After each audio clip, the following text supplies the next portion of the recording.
Voici par quoi j'ai décidé de commencer mon sujet ce soir. On est bien d'accord, tous ici dans la salle, on a envie de prendre ce bébé dans les bras, n'est-ce pas? Ça tombe bien, c'est ce qu'il souhaite. De l'autre côté, cette deuxième photo nous montre clairement un chat qui a faim. Alors, ces deux photos ont deux points communs. La première, c'est que les deux protagonistes ne possèdent pas le langage. Ça, c'est clair. Et la deuxième raison, le deuxième point commun, c'est que ces deux protagonistes, clairement, nous manifestent quelque chose qu'ils souhaitent ardemment. Alors, j'ai une question. Pourquoi, dès lors qu'on acquiert le langage, nous, les hommes, les femmes, on n'ose plus demander ce que l'on souhaite? Alors ce soir, j'ai envie de vous dire, demander, c'est obtenir. Il y a 3 semaines, je dînais avec mon amie Maï. Elle m'explique, vraiment déçue, qu'elle vient de recevoir une lettre de refus pour l'obtention de son fils dans un collège privé. Alors évidemment, je lui pose la question et je lui dis « Mais tu les as contactés? Tu les as appelés pour comprendre pourquoi ton fils n'avait pas été accepté ?» Et elle me dit « Bah non, attends, on a déjà été refusé, on va pas en plus essayer de comprendre, avoir des... Non, c'est un peu la honte quand même. » Ok. Mais pourquoi il est si difficile de demander? Alors j'ai réfléchi et je me suis dit que peut-être demander, c'était faire acte de faiblesse. Alors, pour ça, on va prendre un exemple. Imaginons totalement au hasard, il y a quelques années, avant l'ère des GPS, vous êtes au volant, monsieur, vous êtes samedi soir, assis à côté de votre femme, vous conduisez, vous êtes complètement perdu. Pourquoi est-ce que vous n'osez pas simplement ouvrir la fenêtre et demander « Excusez-moi, madame, monsieur, pour aller, c'est par où, à droite ou à gauche ?» Eh bien oui, demander son chemin, c'est faire acte de faiblesse parce que quelque part, on dépend de l'autre. On accepte que nous, ben non, on n'est pas assez fort, on ne connaît pas la réponse. Alors, on n'ose pas demander peut-être également parce qu'on a peur du jugement des autres. C'est le cas s'il y a parmi vous des étudiants qui n'osent pas demander à leur professeur alors qu'on n'a pas compris l'énoncé. Mince, bah oui, mais attends, tous les autres, ils vont se moquer de nous. Eh bien, des études montrent que la plupart des meilleurs élèves, ceux qu'on dit qui ont une scolarité brillante, eh bien, figurez-vous que c'est ceux qui ont le plus demandé. Alors, une autre raison qui me semblait, moi en tout cas personnelle, on n'ose pas demander parce que peut-être on n'a pas envie de savoir la réponse réellement. Par exemple, chez le médecin, moi j'y vais souvent sur mon iPhone, je note une liste de questions que j'ai envie de poser à mon médecin.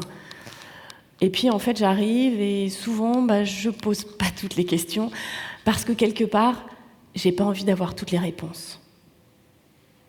Et la dernière raison qui m'a semblé intéressante pour expliquer pourquoi on n'ose pas demander, c'est surtout parce qu'on imagine déjà le refus de l'autre personne. Et oui, c'est le cas lorsqu'on hésite, et qu'on refuse souvent, de demander une augmentation à son patron. Dommage, hein, mais non, mais moi j'ai eu des bons chiffres, mais bon, par rapport à mes collègues, et puis si je demande une augmentation par rapport à l'entreprise, par rapport à moi être plus 1, il va falloir que je justifie. Non, et puis de toute façon, en ce moment, c'est clair, il va dire non. Mais pourquoi? J'ai envie de ce soir de vous inviter à oser demander tout et n'importe quoi. Alors il y a un cas où dans 88% des réponses, elle est positive, et en plus, elle est immédiate. Et en plus, si on rajoute 11%, figurez-vous, monsieur, que cette réponse est positive, c'est simplement qu'on avait envie de vous faire mariner un peu. Et oui, c'est la demande en mariage. Dans 99% des cas, la demande en mariage, vous allez obtenir une réponse positive. Et pourtant, on n'ose pas. Et alors, c'est d'autant plus grave dans le cas d'une demande en mariage que quelquefois, de ne pas demander sa future fiancée en mariage, elle va se dire que vous avez peur d'engagement et du coup, finir par rompre. Dommage quand même. Alors, le mariage, c'est un bon exemple, parce qu'en réalité, est-ce qu'il y a une autre occasion de vivre tous ses rêves en une journée avec ses proches et sa famille. Le mariage, c'est magique, on peut tout réaliser. J'ai quand même une question. Alors on va faire un petit sondage sans huissier parce que vous êtes très nombreux ce soir. Levez juste la main. Qui s'est déjà ennuyé à un mariage? Allez, soyez francs quand même. Eh ouais, j'avais bien peur de cette réponse. Mais en fait, c'est pas du tout que les futurs mariés n'ont pas de rêve. Pas du tout. C'est que quand on se lance dans l'aventure d'organiser un mariage, eh bien en réalité, les futurs mariés vont recevoir des tonnes d'offres très standardisées, pas du tout personnalisées, mais qui souvent sont quand même plutôt sympas. Et du coup, ils vont se dire, attends, finalement, c'est pas mal ce qu'ils nous proposent, le traiteur, le photographe, le vidéaste, etc., etc., etc. Alors mon travail aujourd'hui, c'est d'organiser une journée de coaching pour les futurs mariés, où le matin, je leur explique justement quels sont vos rêves à vous deux, comment vous imaginez cette journée magique. Et l'après-midi, eh bien étonnamment, je leur explique comment on demande précisément à faire rentrer ses rêves dans son budget, et ça pour chaque prestataire. Alors assez parlé mariage quand même, parce que ça ne va pas concerner toute la salle. L'idée, c'est de se dire, est-ce qu'on ne peut pas, cette phrase qui nous semble si simple, si évidente, demander c'est obtenir, est-ce qu'on ne peut pas, justement, alors que c'est très puissant, l'utiliser dans d'autres domaines? Alors, cette phrase simple, évidente, mais très puissante, je l'incarne dans ma vie professionnelle, vous l'aurez compris, mais aussi dans ma vie personnelle. Et ça, c'est un cadeau de ma mère. Le 27 février 2010, ma mère, Françoise, j'en parle avec d'autant d'émotion ici à l'Opéra de Limoges, qu'elle est née à Limoges. Le 27 février 2010, ma mère s'est éteinte d'un cancer du sein.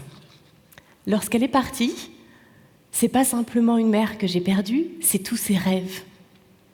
Pendant des années, pendant toute mon enfance, j'avais été nourrie de ses projets, de ses idées de vacances où elle voulait partir. J'avais même une liste d'activités qu'elle allait faire avec mes enfants alors que je n'étais même pas enceinte. Et puis elle s'est éteinte le 27 février.